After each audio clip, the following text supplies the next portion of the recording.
Magandang hapon sa inyo mga tropa. Kanya pala naayos ko na yung mga tuntungan.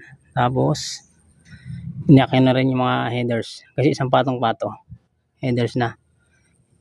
Inano ko na lang isa, dalawa, tatlo, apat na headers yan. Kasama yung bintana ng dalawang CR. Tapos yung mga bakal. Aligrado na rin. Mga putol na yan. Para bukas. O salpak na. Ay, palagay natin to sa may opening to sa may pintura, no. Yun. Ready na.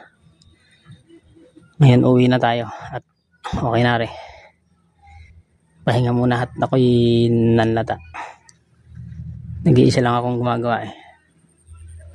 Di sumama ang ating helper at mas malakas ang kita ron sa isang ginagawa niya. Hindi naman contraction. Yun lang mga tropa.